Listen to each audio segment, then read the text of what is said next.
हज़रत मालिक बिन दीनार रहमतुल्लाह अलैह की बात याद आई है तो सुन लीजिए। हज़रत मालिक बिन दीनार रहमतुल्लाह अलैह बसरा की सरज़मीन से गुज़र रहे थे और उसी रास्ते से बादशाह की एक कनीज़ जो कि बहुत ही हसीन व जमील, बहुत ही खूबसूरत, उसी रास्ते से गुज़र रही थी।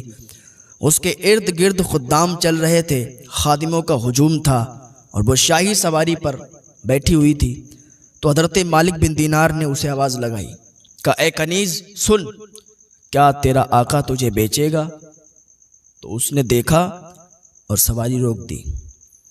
कहा, ए इंसान, क्या तू खरीद सकेगा? उसने कहा, बस तेरा आका अगर बेचता है तो बात कर, मैं तुझे खरीदने के लिए तैयार हूँ।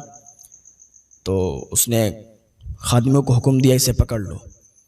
इसकी हिम्मत कैसे हुई ऐसे बात करते हुए? खादिमों ने उसे पकड़ लिया। कनीज़ ने कहा, इसको मेरे पीछे पीछे ले चलो। वो शाही महल तक पहुंची, दरवाजे पर मालिक बिन दीनार को रोक दिया। अंदर चली गई बादशाह के पास। सारा किस्सा बताया कि एक बूढ़ा शख्स है, फटा पुराना लिबास पहने है।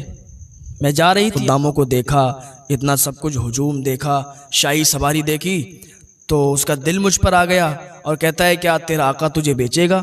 तो बादशाह हंसने लगा, क्या बुलाओ उसको, साथ में लाई हो? कहाँ उसको साथ में लाए हैं? तो जब हज़रत मालिक बिन दीनार को बादशाह ने तलब किया तो खादिम आए, अंदर भेजा। हज़रत मालिक बिन दीनार अंदर गए, देखा कालीन बिछी हुई थी, तकिए अच्छे अच्छे लगे हुए थे, मसनदें लगी हुई थी। तो हज़रत मालिक बिन दीनार अंदर दाखिल नहीं हुए। बादशाह ने जैसे ही मालिक बिन दीनार को देखा, आपका रोब इतना था कि बादशाह फीका पड़ गया। पहले तो काफ़ी मजाक कर रहा था, हंसी कर रहा था, हंस रहा था मालिक बिन दीनार पर, लेकिन आपको देखते ही वो एकदम खामोश हो गया। कहने लगा, आप अंदर आइए। तो हज़रत मालिक बिन दीनार ने कहा, ये जो तेरी कालीनें बिछी हैं इनको हटा दे, ये जो तेरी मसनदें लगी हुई हैं इनको हटा दे, तब हम अंदर आएंगे। तो उसने कालीनें जल्दी जल्दी कहा, हटाओ। मसनदें हटा दी। कहा, आइए तशरीफ़ लाइए। हज़रत मालिक बिन दीनार अंदर गए। एक सोफ़ा लगा हुआ था। मालिक बिन दीनार से कहा उस बादशाह ने कि बैठ जाइए। कहा, नहीं, मैं ज़मीन पर बैठूंगा। ज़मीन पर बैठ गए। तो बादशाह से कहने लगे, तू भी ज़मीन पर आ जा। बादशाह भी ज़मीन पर आ गया। तो उसने कहा, बताइए क्या कह रहे थे आप हमारी कनीज़ से कि तेरा आका तुझे ख़रीद पाएगा?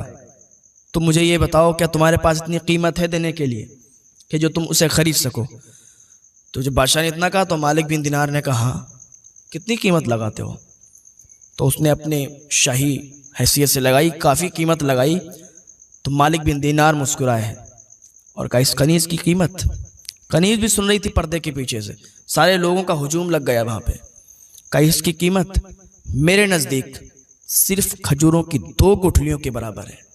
जब इतना मालिक बिन दीनार ने कहा तो सारे लोग ठट्टा मार के हंसने लगे। कहा, ये मजाक कर रहा है, ये मजाक कर रहा है, ये खरीद ही नहीं सकता, ये फ़कीर आदमी है, फटे पुराने लिबास है इसके पास, कैसे इसको खरीद सकता है? मालिक बिन दीनार ने फिर कहा कि मेरे नज़दीक इसकी जो कीमत है बस सिर्फ खजूर की 2 गुठलियों के बराबर है। बादशाह ने कहा, वो कैसे, ज़रा मुझको भी आगाह करें। कहा, सुनो, इसके अंदर बहुत से ऐब हैं, बहुत से ऐब हैं जो तू भी नहीं जानता। बादशाह ने कहा, अच्छा, तो फिर मुझे भी बताओ, मुझे भी आगाह करो, क्या ऐब हैं? कहा, देख, अगर ये खुशबू ना लगाए तो इसके अंदर बदबू आएगी, इसके कपड़ों से बदबू आएगी, तो इसे करीब भी नहीं करेगा। कि अगर दांतों को मंजन ना करे, दांतों को साफ ना करे, मिसवाक ना करे, तो इसके दांतों से बदबू आएगी, इसके दांत खराब हो जाएंगे।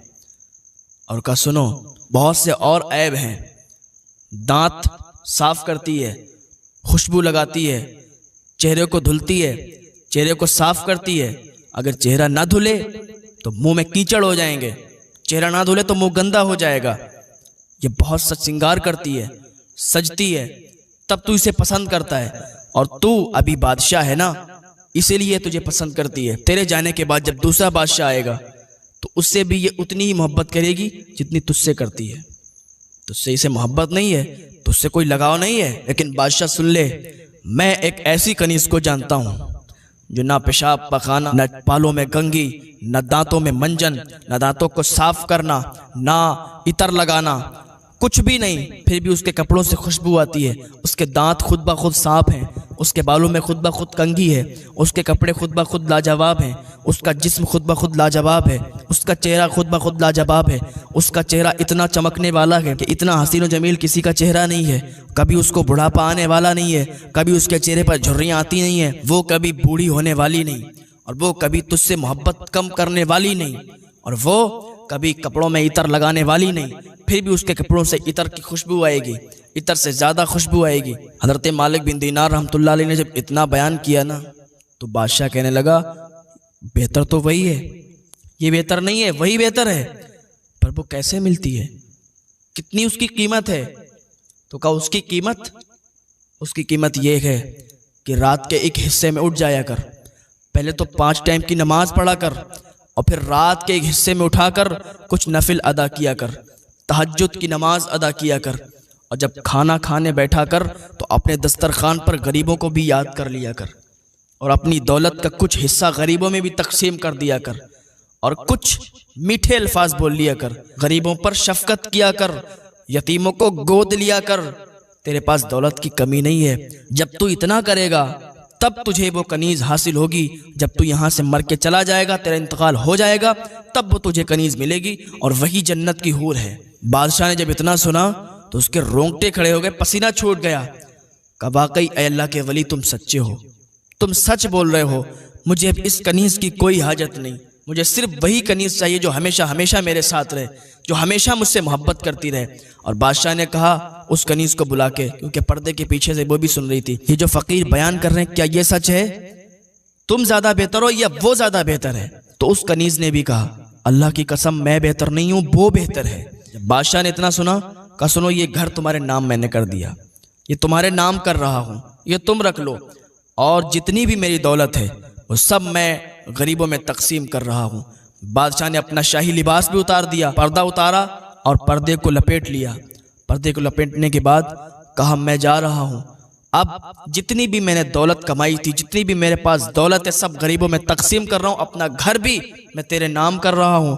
अब मैं जा रहा हूँ अल्लाह की बारगाह में, अल्लाह की इबादत करूँगा, और बस मुझे वो कनीज चाहिए, बस अल्लाह अल्लाह करूँगा, अल्लाह को राज़ी करने पर लग जाऊँगा, जंगलों में निकल जाऊँगा। तो उस कनीज ने कहा बादशाह सलामत, मेरी मोहब्बत कभी भी आपसे कम नहीं होगी, मैं किसी और से मोहब्बत कर नहीं सकती। बादशाह सलामत, मैं भी सब कुछ छोड़ रही हूँ, बस आपके साथ चल रही हूँ। बादशाह सलामत, मुझे अपने साथ ले लो, मुझे यहाँ ना छोड़ो, मैं तुमसे बहुत मोहब्बत करती हूँ और कभी मैं किसी और से मोहब्बत नहीं करूँगी। बादशाह निकल गया जंगलों की तरफ। उसने अलग अपनी एक झोपड़ी बनाई, इतना बड़ा बादशाह था, बादशाह छोड़ दी और अलग झोपड़ी बना के रहने लगा, अल्लाह की इबादत करने लगा। तो ऐसे होते हैं अल्लाह वाले, जब इनके दिल पर असर होता है ना, जब इनका दिल बदलता है तो हर चीज़ बदल जाती है।